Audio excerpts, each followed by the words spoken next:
तेरे जैसा कौन है जो मेरा भला करे। मेरा भरोसा सिर्फ तुझ पर प्रभु।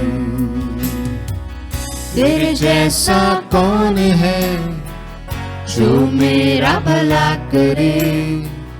मेरा भरोसा सिर्फ तुझ पर प्रभु। मेरे जीवन का स्वामी आधार बना तू प्रभु जी। तू नहीं तो मेरा जीवन व्यर्थ हो जाएगा।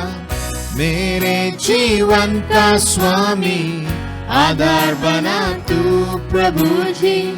तू नहीं तो मेरा जीवन व्यर्थ हो जाएगा। एल शदाई आराधना, एलोहीम आराधना, अदोनाई आराधना, यीशुआ आराधना। एल शदाई आराधना, एलोहीम आराधना, अदोनाई आराधना, यीशुआ आराधना। बेचैनी में मुझे पाकर आंसू मेरे पहुँचे तूने। आंखों की पुतली जैसे जीवन भर संभाला मुझे। बेचैनी में मुझे पाकर आंसू मेरे पहुँचे तूने। आंखों की पुतली जैसे जीवन भर संभाला मुझे। एल शदाई आराधना, एलोहीम आराधना, अदोनाई आराधना, यीशुआ आराधना। एल शदाई आराधना, एलोहीम आराधना, अदोनाई आराधना, यीशुआ आराधना। मृत्यु के रास्ते पर टूटे दिल को लिए खड़ा था। चंगा करने वाला बनकर मुझे नया जीवन दिया। मृत्यु के रास्ते पर टूटे दिल को लिए खड़ा था। चंगा करने वाला बनकर मुझे नया जीवन दिया। एल शदाई आराधना, एलोहीम आराधना, अदोनाई आराधना, यीशुआ आराधना। एल शदाई आराधना, एलोहीम आराधना, अदोनाई आराधना, यीशुआ आराधना। तेरे जैसा कौन है जो मेरा भला करे। मेरा भरोसा सिर्फ तुझ पर प्रभु। तेरे जैसा कौन है जो मेरा भला करे। मेरा भरोसा सिर्फ तुझ पर प्रभु। मेरे जीवन का स्वामी आधार बना तू प्रभु जी। तू नहीं तो मेरा जीवन व्यर्थ हो जाएगा। मेरे जीवन का स्वामी आधार बना तू प्रभु जी। तू नहीं तो मेरा जीवन व्यर्थ हो जाएगा। एल शदाई आराधना, एलोहीम आराधना, अदोनाई आराधना, यीशुआ आराधना। एल शदाई आराधना, एलोहीम आराधना, अदोनाई आराधना, यीशुआ आराधना।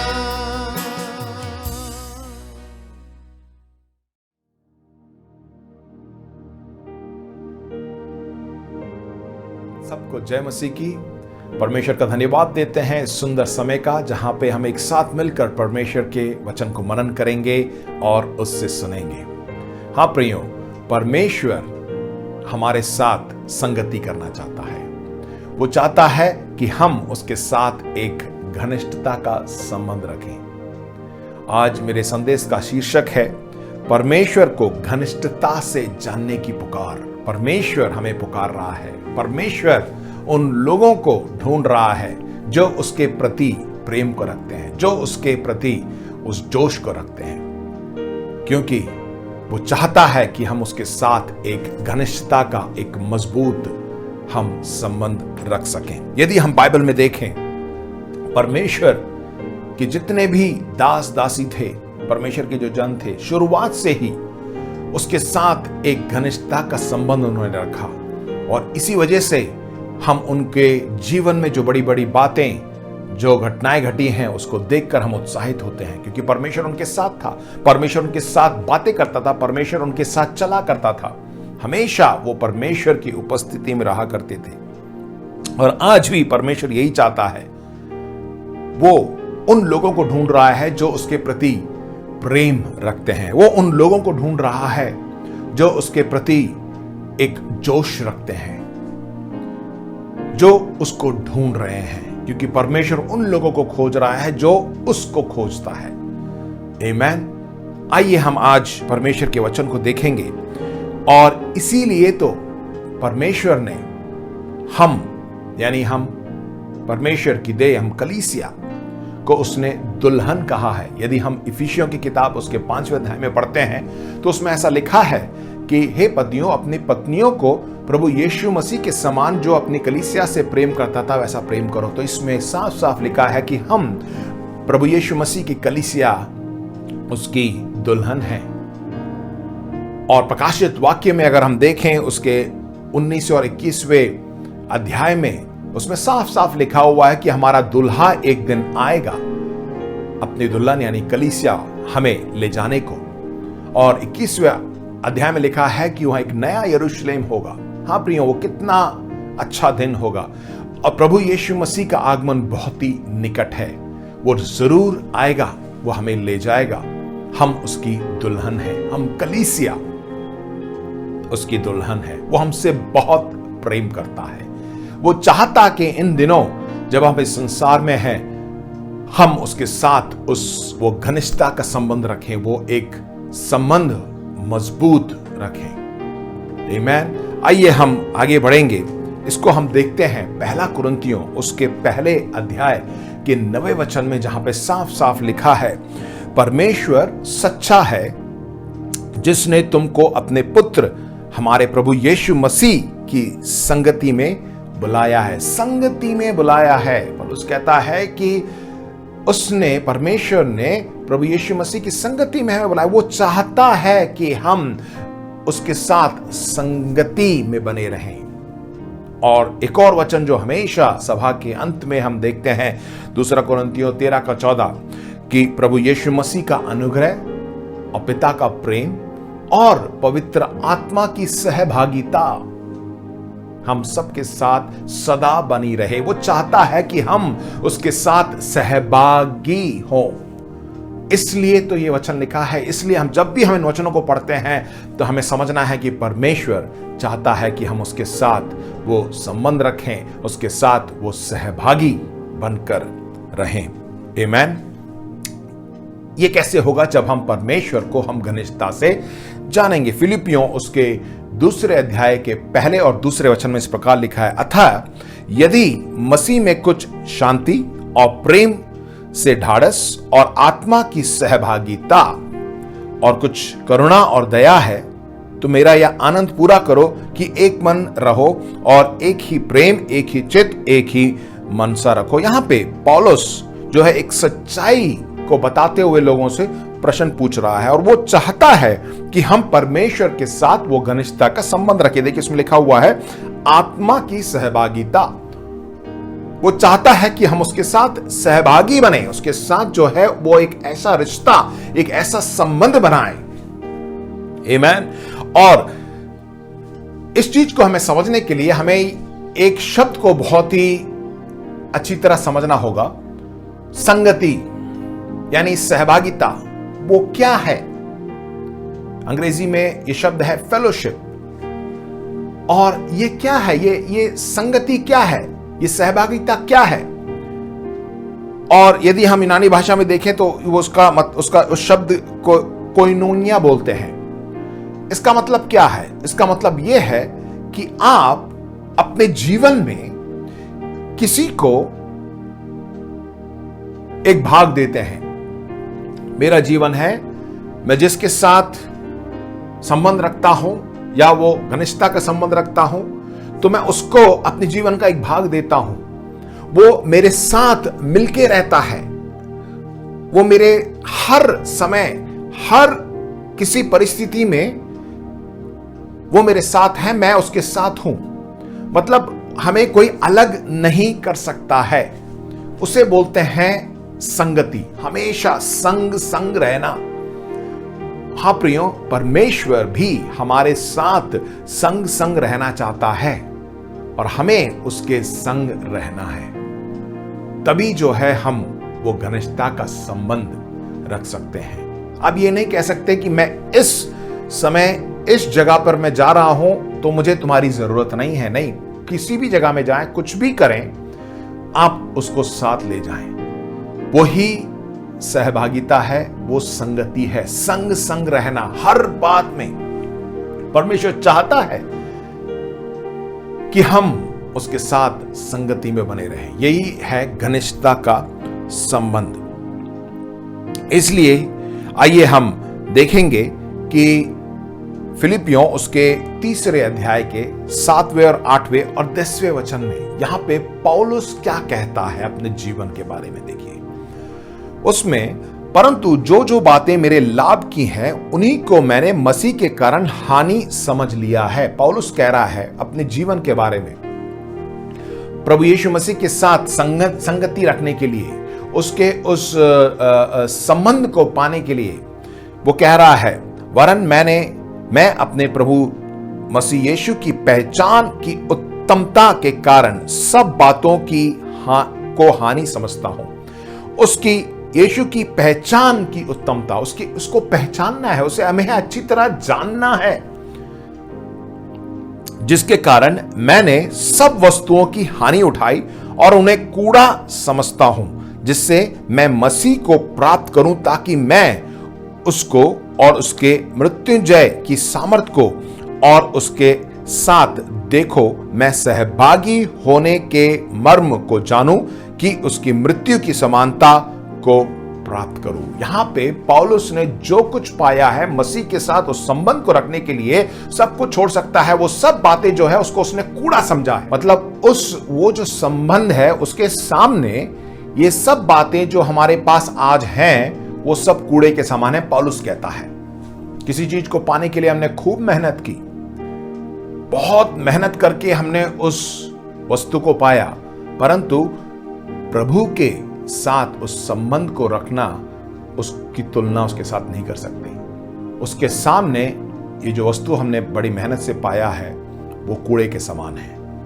इसीलिए हमें जो है परमेश्वर का, क्योंकि परमेश्वर को जब हम जान लेते हैं, परमेश्वर के साथ वो घनिष्ठता का हम संबंध रखते हैं, तो जैसे मैंने कहा वो संग रहता है, वो हमारे संग रहता है, हम उसके संग रहते हैं, तो हम इस संसार में आनंद के साथ, आशीषों के साथ, बिना किसी चिंता के रह सकते हैं, क्योंकि परमेश्वर हमारे साथ है। जब हम परमेश्वर के साथ वो घनिष्ठता का संबंध रखते हैं, उसके क्या क्या परिणाम हम देखेंगे अपने जीवन में।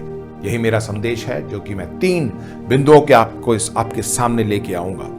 यदि हम देखें, जब प्रभु यीशु मसीह इस संसार में थे तो हरेक चेले, जो 12 चेले थे, सबका प्रभु यीशु मसीह के साथ जो संबंध था एक एक स्तर पे था। जब हम बाइबल अच्छी तरह पढ़ते हैं तो उसमें हमें मालूम पड़ता है कि उसमें एक चेला था जो हमेशा प्रभु यीशु मसीह के समीप रहता था। और बाइबल में यदि हम देखें उसमें ऐसा लिखा हुआ है कि वो वो ऐसा चेला था जिससे प्रभु यीशु मसीह बहुत प्रेम करता था। वो था यूहन्ना, जिसने यूहन्ना की इंजील को लिखा, उसके बाद पहला यूहन्ना, दूसरा, तीसरा यूहन्ना की पत्री और प्रकाशित वाक्य को भी लिखा। यदि हम इन पांचों किताबों को पढ़ते हैं तो हमें वहां पे प्रभु यीशु मसीह के प्रेम के बारे में हम देखते हैं, पिता परमेश्वर के प्रेम के बारे में हम देखते हैं, क्योंकि उसने परमेश्वर को, प्रभु यीशु मसीह को अच्छी तरह जाना था और उसके साथ एक घनिष्ठता का संबंध था, इसलिए वहां पे जो है वो प्रेम के बारे में लिखता है। और जब हम देखते हैं कि उसने जो है पहला यूहन्ना उसके 4 अध्याय के 16वें वचन में जब हम देखते हैं, जो प्रेम परमेश्वर हमसे रखता है उसको हम जान गए और हमें उसका विश्वास है।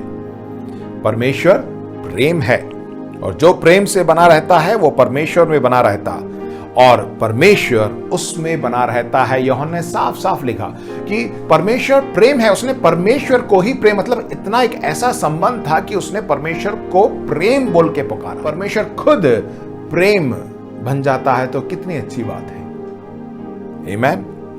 यहां पे यूहन्ना ऐसे ही कहता है। यूहन्ना पहले यूहन्ना के पहले अध्याय के पहले के कुछ 4 वचनों को यदि हम पढ़ेंगे, उसमें हम देखिएगा ऐसा लिखा हुआ है, इस जीवन के वचन के विषय में जो आदि से था, जिसे हमने सुना और जिसे अपनी आंखों से देखा, वरन जिसे हमने ध्यान से देखा और हाथों से छुआ, और वह जीवन प्रकट हुआ और हमने उसे देखा और उसकी गवाही देते हैं और तुम्हें उस अनंत जीवन के सुसमाचार देते हैं जो पिता के साथ था और हम पर प्रकट हुआ।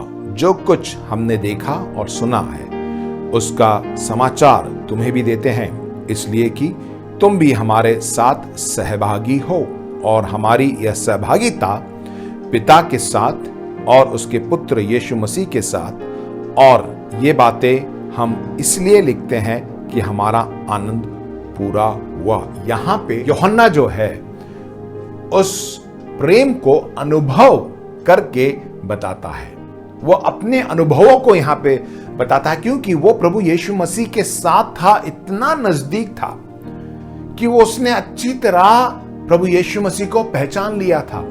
उसने पिता परमेश्वर को अच्छी तरह पहचान लिया था, इसलिए उसने अपने अनुभव को यहां पे इन वचनों में उसने लिखा है।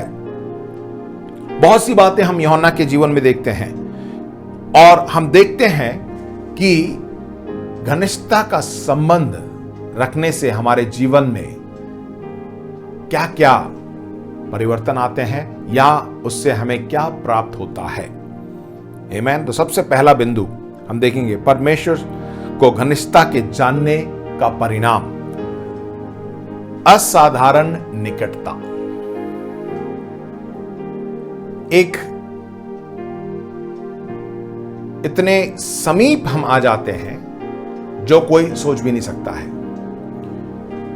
बहुत सी बार जो है हम परमेश्वर के पास समीप जाने के लिए हम अपने आप को सोचते हैं, पता नहीं मैं परमेश्वर के पास जा सकता हूं नहीं जा सकता हूं। वो इसलिए होता है क्योंकि हमारे पास हमने उसको अच्छी तरह पहचाना नहीं है, हम झिझकते हैं। नहीं, यहां पे देखिए, जब हम परमेश्वर को अच्छी तरह पहचान लेते हैं, घनिष्ठता का संबंध रखते हैं, सहभागी बन जाते हैं, तो हम जो है उसके निकट पहुंच जाते हैं। उसे कहते हैं असाधारण निकटता।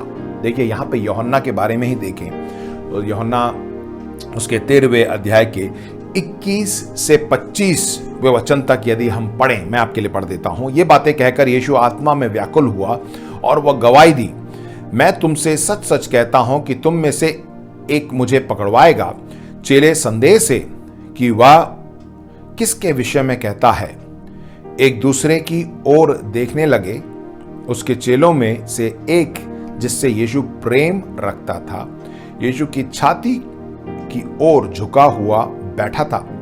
शिमोन पतरस ने उसकी ओर संकेत करके उससे पूछा, बता तो, या किसके विषय में कहता है? तब उसने उसी तरह यीशु की छाती की ओर झुके हुए उससे पूछा, हे प्रभु, वह कौन है? देखिए, इसको हमने बार बार पढ़ा है और इससे हमें मालूम पड़ता है कि प्रभु यीशु मसीह के छाती पर कौन था? यूहन्ना लेटा हुआ था, एक ऐसा व्यक्ति। देखिए, जब हम उस घनिष्ठता का संबंध होते तो हम दूसरे की चिंता भी नहीं करते। यहां पे यूहन्ना, उसकी, जैसे यहां पे वचन में लिखा हुआ है कि वो छाती पर झुका हुआ था और सब चेले वहां पे थे और प्रभु यीशु मसीह ने अपनी बात बताई कि तुम में से जो है एक जना मुझे पकड़वाएगा। तो पतरस भी पूछ सकता था, पर पतरस ने यूहन्ना से बोला और यूहन्ना ने प्रभु यीशु मसीह से पूछा। क्यों? क्योंकि वो बहुत ही उसके नजदीक था। वचन में लिखा है कि उसकी छाती की ओर झुका हुआ था और वैसे ही उसने पूछा। इससे हमें मालूम पड़ता है कि यूहन्ना सब चेलों से ज्यादा नजदीक था, क्योंकि प्रभु यीशु मसीह उससे प्रेम करता था। उसे बोलते हैं असाधारण निकटता। जब इस तरह की बात आती है ना, जब हम बहुत ही नजदीक जब व्यक्ति के साथ रहते हैं, यीशु मसीह के साथ रहते हैं, पिता परमेश्वर के साथ रहते हैं, तो हमें उसके समीप जाके रोना या हंसना या कुछ भी करना, उसको करने से हम शर्माएंगे नहीं। हम जो है उसके जैसे हम वैसे ही उसके पास जा सकते हैं। हम नहीं सोचेंगे पता नहीं लोग क्या कहेंगे, लोग क्या समझेंगे। नहीं, हम जैसा है वैसे ही हम उसके पास जा सकते हैं और यहां पे वैसा ही हुआ। आमीन। तो देखिए, और भी कुछ उदाहरण मैं आपको देना चाहता हूं।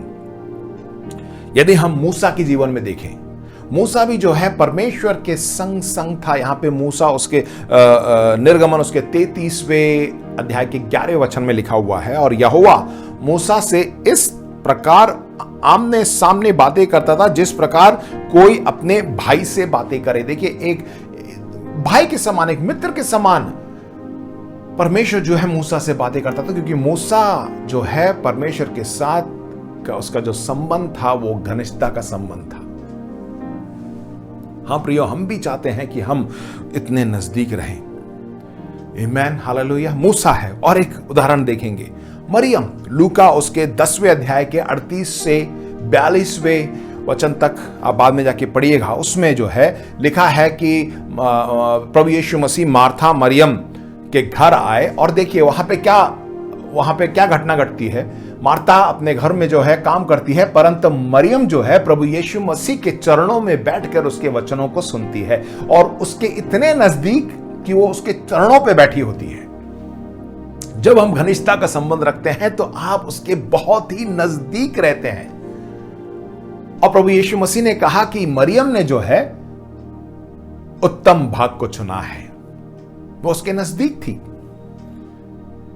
और एक उदाहरण हम देखते हैं, यूहन्ना उसके 11वें अध्याय में जब हम पढ़ते हैं, और यहां पे हम वही परिवार है, मार्था, मरियम और लाजर जो है मर जाता है। और यहां पे वचन में लिखा हुआ है कि प्रभु यीशु मसीह उस परिवार से प्रेम करता था, और इसीलिए तो प्रभु यीशु मसीह लाजर को जिलाने के लिए गया। सोच के देखिए, परमेश्वर जो है, प्रभु यीशु मसीह जो है इतना उस परिवार से प्रेम करता था, इसलिए वो मरे हुए लाजर को भी उसने जिला दिया। आमीन, हालेलुया। हमारे जीवन में भी जब हम उसके साथ घनिष्ठता का संबंध रखते हैं तो हमारे जीवन में कुछ ऐसी घटना घट जाती है तो प्रभु यीशु मसीह खुद आएंगे और उसको सही करेंगे, उस परिस्थिति को जो है बदल देंगे, एक आशीष को देंगे, इतना कि मरे हुए मुर्दे को भी जिला देंगे। आमीन, विश्वास करिए। हमें जो है उस तरह का घनिष्ठता का संबंध उसके साथ रखना है, और से जब हम बोलेंगे तो वो तुरंत हमारे लिए करेगा। उसके बाद देखिए, यूहन्ना उसके 12वें अध्याय में वही मरियम क्या करती है कि प्रभु यीशु मसीह और चेले जो है घर पे बैठे हुए हैं, और मरियम आती है और अपने इत्र की शीशी को तोड़कर उसके पांव में डालकर अपने बालों से जो है उसे साफ करती है और चुम्बन देती है। वो देखिए कितना नजदीक प्रभु यीशु मसीह के नजदीक है वो। उसने अपने बालों से प्रभु यीशु मसीह के पांव को जो है साफ किया।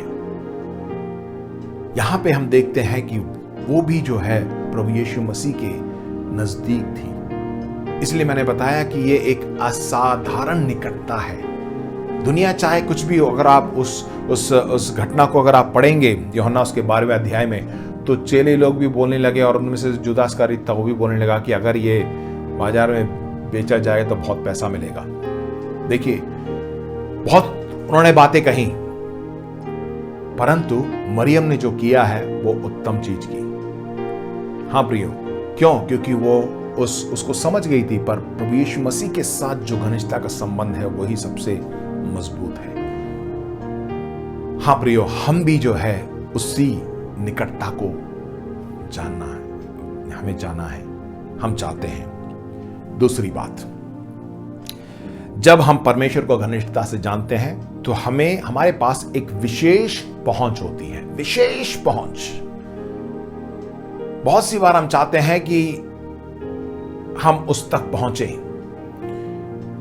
जब हम परमेश्वर के साथ वो संबंध रखते हैं तो हम बहुत ही आसानी से वहां तक पहुंच सकते हैं। वही अगर हम यूहन्ना के 13वें अध्याय में 21 से 27वें वचन तक जब हम पढ़ते हैं, प्रभु यीशु मसीह ने बताया कि अब तुम में से कोई जो है मुझे पकड़वाएगा। परंतु देखिए, जब हम देखते हैं 24वें वचन में, पतरस जो कि सब चेलों में से थोड़ा बड़ा था, और परंतु उसने सीधी तरह प्रभु यीशु मसीह से बोला नहीं, जबकि सारे चेले वहां पे थे, पतरस भी था, परंतु पतरस ने यूहन्ना से बोला कि तू पूछ कि व्यक्ति कौन है। और इससे हमें मालूम पड़ता है कि यूहन्ना पतरस से भी ज्यादा नजदीक था प्रभु यीशु मसीह के। इफिसियों 2 के 18 में इस प्रकार लिखा है, क्योंकि उसी के द्वारा हम दोनों की एक आत्मा में पिता के पास पहुंच होती है। पिता के पास पहुंचने के लिए तो पवित्र आत्मा हमारे साथ है, तो हम पिता के नजदीक, मतलब हमें उसको अच्छी तरह हम उसको पहचान लेंगे। इफिसियों 3 के 12 में इस प्रकार लिखा हुआ है, जिसमें हमको उस पर विश्वास करने से साहस और भरोसा के साथ परमेश्वर के निकट आने का अधिकार है। हमारे पास वो अधिकार है, हमारे पास वो पहुंच है और हमारे पास वो अधिकार है। हाँ प्रियो, जो लोग इस चीज को जान लेते हैं उनके पास एक विशेष पहुंच होती है। जब हम जान लेते हैं परमेश्वर मेरे लिए है, वो मेरे नजदीक है और मैं उसके नजदीक हूं, जब हम इसको जान लेते हैं तो हमारे पास एक विशेष जो है पहुंच होती है और हम हियाव के साथ जा सकते हैं। बहुत से हमारे भाई बहन जो हैं इस चीज को नहीं जानते, इसलिए नहीं जानते क्योंकि वो परमेश्वर के साथ उनका घनिष्ठता का संबंध नहीं है। पर मैं आपको उत्साहित करना चाहता हूं कि आप परमेश्वर के वचन को पढ़िए, उसके साथ उसको अच्छी तरह पहचानिए। जितना वचन पढ़ेंगे उतना हम प्रभु को जानेंगे और उसके नजदीक हो जाएंगे, उसके साथ एक घनिष्ठता का संबंध रखेंगे, तो आप बिना बेझिझक जो है उससे आप मांग सकते हैं और हमारे लिए जो है एक विशेष पहुंच भी हमें मिल जाती है।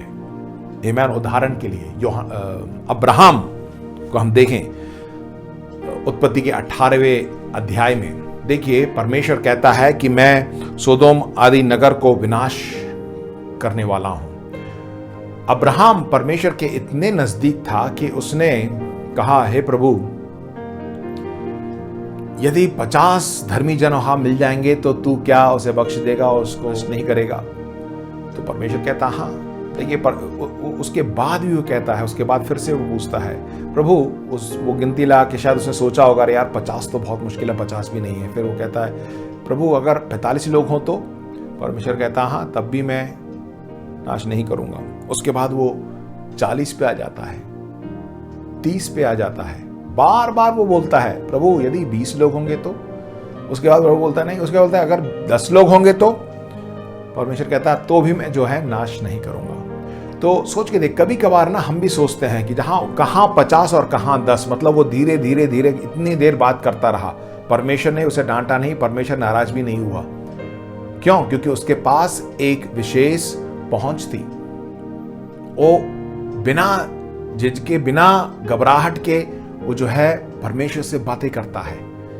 10 के बाद वो कहता है प्रभु अगर कोई हो तो उसे नाश नहीं करना, उसके बाद वो वापस लौट जाता है। आमीन। अब्राहम परमेश्वर के नजदीक था, घनिष्ठता का संबंध था।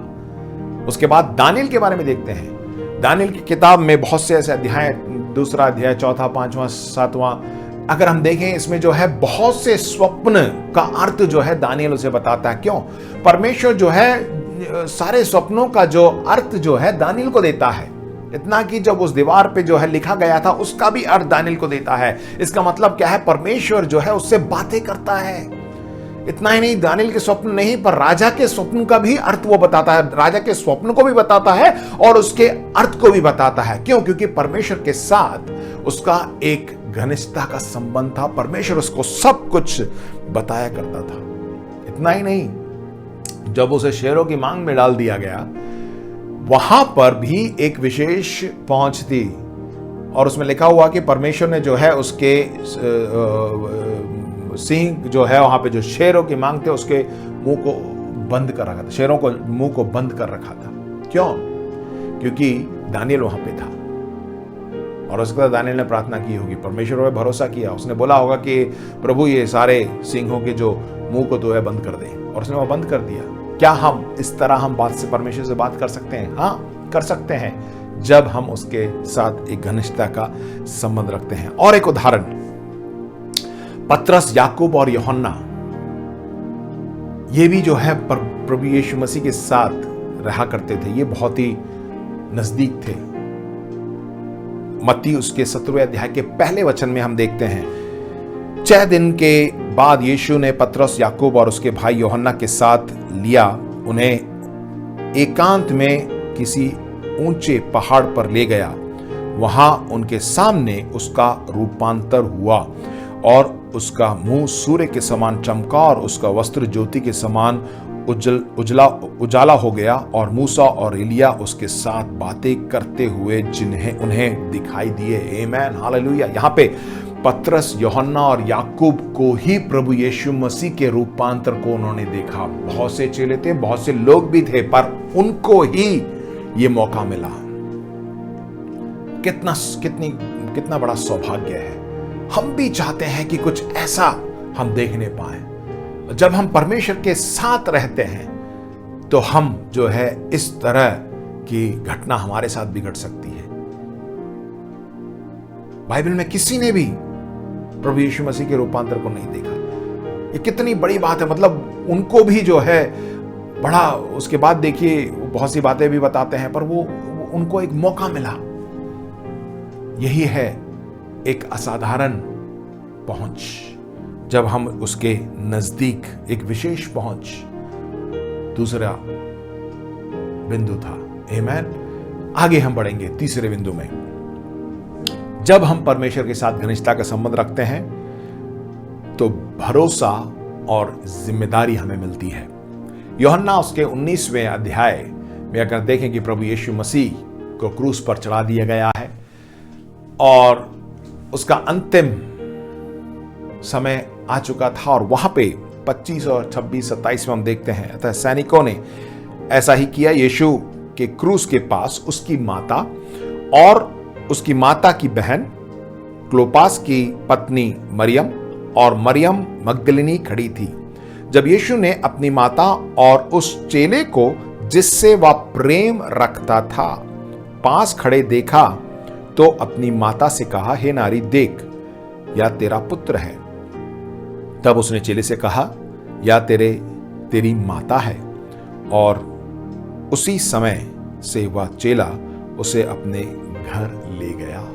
आमीन। वो जो वचन में हम देखते हैं वह प्रेम, और उस चेले को जिससे वह प्रेम रखता था वो था यूहन्ना। बड़ी दिलचस्प बात है कि जब प्रभु यीशु मसीह को क्रूस पर चढ़ा दिया गया तो उस वक्त सारे चेले जो हैं भाग गए थे, डर के मारे छुप गए थे। परंतु हम देखते हैं यूहन्ना जो प्रभु यीशु मसीह के नजदीक रहता था, प्रभु यीशु मसीह उससे प्रेम करता था, वो उससे प्रेम करता था, उस वक्त वहां पे था। प्रभु यीशु मसीह जब क्रूस पे थे तो वो वहीं पे मौजूद था। हाँ प्रियो, जब हम उसके साथ एक घनिष्ठता का संबंध रखते हैं तो हमारे अंदर वो हियाव आ जाता है, हमें किसी का डर नहीं होता। जब प्रभु यीशु मसीह ने उसे देखा तो उसने एक बड़ी जिम्मेवारी को जो है उसको दिया, उस पर भरोसा किया। उसने कहा, हे माता, ये तेरा पुत्र है। और यूहन्ना से कहा कि यूहन्ना, ये तेरी माता है, देखभाल कर। इतना भरोसा किया, इतनी बड़ी जिम्मेवारी उसके हाथ में दी है। वैसे ही परमेश्वर से जब हम घनिष्ठता का संबंध रखते हैं तो परमेश्वर हम पे भरोसा करता है और हमें बड़ी जिम्मेवारी देता है।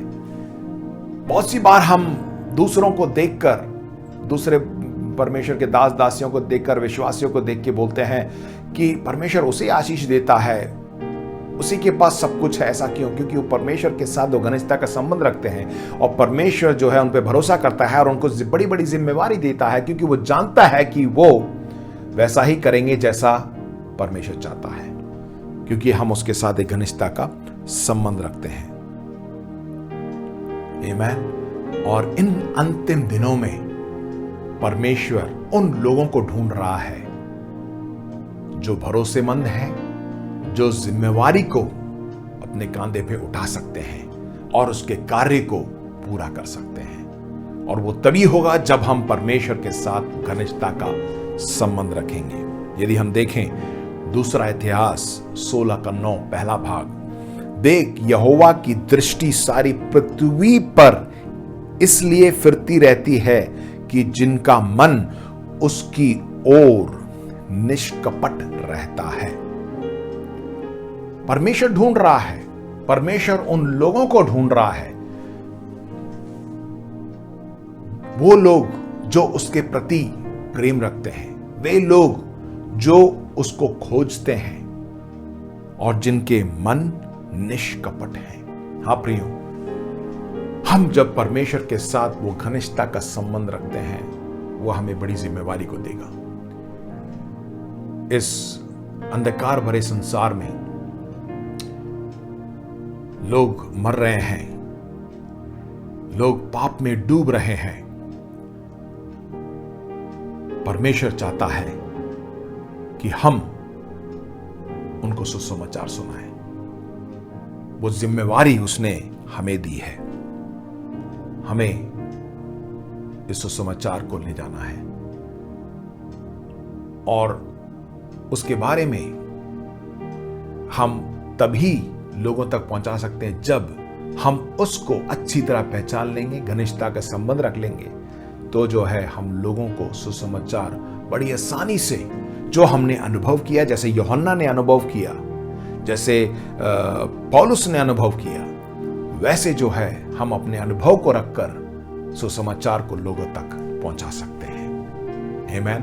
मैं आशा करता हूं कि परमेश्वर ने आपसे आज बातें की होगी। मैं फिर से आपको दोहरा देना चाहता हूं, जब हम परमेश्वर के साथ घनिष्ठता का संबंध रखते हैं तो हमारे पास एक असाधारण निकटता रहती है। हम बड़े